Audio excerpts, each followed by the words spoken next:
ಸರ್ಕಾರದ ವಿರುದ್ಧ ವಿರೋಧಿ ಅಲೆ ಇದೆ ಅಂತ ಬಿಜೆಪಿ ಈಗೇನಾದ್ರೂ ಚುನಾವಣೆ ನಡೆದ್ರೆ ಬಿಜೆಪಿ ಸರ್ಕಾರನ ಬರುತ್ತೆ ಅಂತ ನೋಡಿ. ಬಿಜೆಪಿ ಪರಿಸ್ಥಿತಿ ಎಲ್ಲಿ, ನಾಯಕತ್ವ ಎಲ್ಲಿದೆ ಬಿಜೆಪಿಯಲ್ಲಿ? ಎಲ್ಲಿದೆ ನಾಯಕತ್ವ? 20 ಜನ ಇದ್ದಾರೆ, ಹೇಳ್ಬಿಡಿ ಬಿಜೆಪಿ ಇಂಥವ್ರು ಲೀಡರ್ ಅಂತ ಹೇಳ್ಬಿಡಿ. ನಾಯಕತ್ವನೂ ಇಲ್ಲ, 20 ಗುಂಪುಗಳಾಗಿದ್ದಾವೆ. ಇನ್ನೊಬ್ಬ ಒಂದು ಯತ್ನಾಳ್ ಹೊರಗೆ ಹಾಕಿದ್ದಾರೆ. ನನಗೆ ಗೊತ್ತಿಲ್ಲಪ್ಪ, ಅವ್ರು ನನಗೇನು ಗೊತ್ತಿಲ್ಲ.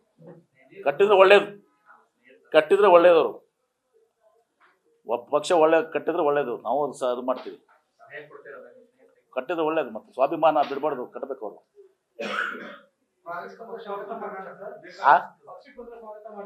ನಮ್ಮ ಪಕ್ಷಕ್ಕೆ ಬಹಳ ಕಠಿಣ ಪರಿಸ್ಥಿತಿ. ಅವ್ರನ್ನ ನಮ್ಮ ಪಕ್ಷಕ್ಕೆ ತಗೊಳ್ಳಕ್ಕೆ ಬಹುತೇಕ ಅಸಾಧ್ಯ. ಯಾಕಂದ್ರೆ ಅವರು ಒಂದು ಧರ್ಮದ ವಿರುದ್ಧ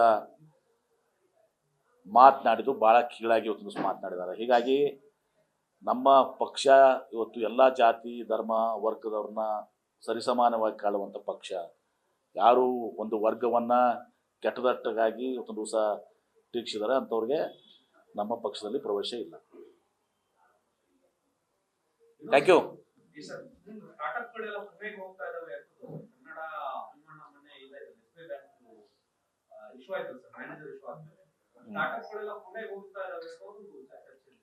ಕನ್ನಡ ಅಭಿಮಾನ ಸಲುವಾಗಿ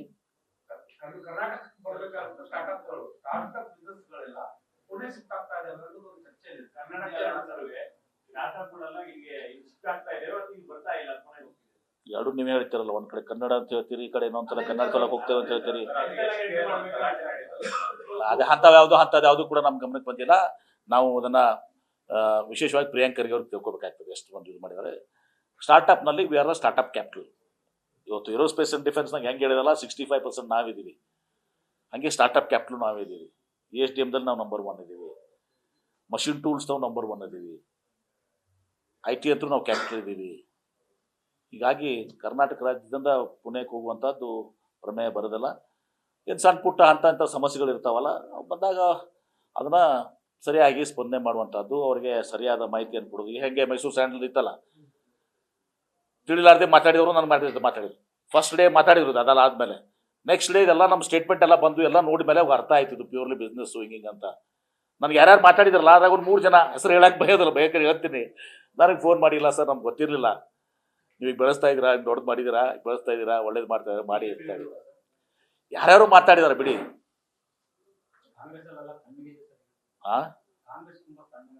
ಏನ್ ತಣ್ಣಗಿದೆ? ಮಳೆ ಬಂದಿದೆಯಲ್ಲ, ಎಲ್ಲ ಸ್ವಲ್ಪ ತಂಪು ವಾತಾವರಣ ಇದೆ. ಮೊನ್ನೆ ನೋಡಿದ್ರೆ ಹಾಸ್ಪಿಟಲ್ ಎಷ್ಟು ಜೋರಿತ್ತು, ಕಂಡಿದ್ರೆ ಅಷ್ಟು ಜನನ? ಯಾವಾಗಾದ್ರು BJP ಅವರು ಅಷ್ಟು ಜನ ಇದು ಮಾಡಿ ಕೂಡ್ಸಿದಾರ, ಬಂದಿದಾರ ಸ್ವಯಂ ಪ್ರೇರಿತವಾಗಿ? ಅಲ್ಲಲ್ಲ ಕೇಳ್ರಿ, ಎಷ್ಟಿತ್ತು ಜನ ಅಲ್ಲಿ ಹಾಸ್ಪಿಟ್ಲ್ನಲ್ಲಿ? 5 ಲಕ್ಷ ಜನ ಇತ್ತು. ಬಸ್ಸಸ್ ನನಗೆ ಎಲ್ಲಿ ಬಿಜಾಪುರವರೆಗೆ ನಾವು ಹೋದಾಗ ಬಸ್ಸಸ್ ಎಲ್ಲ ಒಳಗೆ ಬಂದಿಲ್ಲ, ನಾವು ನೋಡಿದಾರಲ್ಲ, ಸತ್ಯ ಇದೆ ಅಲ್ಲೋ. ಮತ್ತೆ ಅದು ಹೈಕಮಾಂಡ್ ಬಿಟ್ಟಿದ್ದು, ಮುಖ್ಯಮಂತ್ರಿಗಳ ವಿವೇಚನೆ ಹೈಕಮಾಂಡು. ನನಗೆ ಕೇಳಿದ್ರೆ ನಾನೇನು ಹೇಳಿದೆ, ಅದೇನೇ ಇದ್ರು ಕೂಡ ನಾವು ಪಕ್ಷ ಕೇಳಿದಾಗ 4 ಗೋಡೆ ಮಧ್ಯೆ ಹೇಳ್ತೀವಿ, ನಿಮ್ಮ ಮುಂದೆ ಯಾಕೆ ಹೇಳ್ಬೇಕಾದ್ರೆ.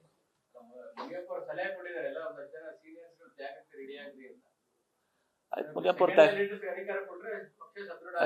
ಮುನಿಯಪ್ಪ ಅವರು ತ್ಯಾಗ ಮಾಡಲಿ, ಅಭಿಪ್ರಾಯ ಅವ್ರದ್ದು ವೈಯಕ್ತಿಕ. Thank you. ನ್ಯೂಸ್ ಫಸ್ಟ್, ನಿರ್ಭೀತಿಯಿಂದ ನಿಮ್ಮ ಪರವಾಗಿ.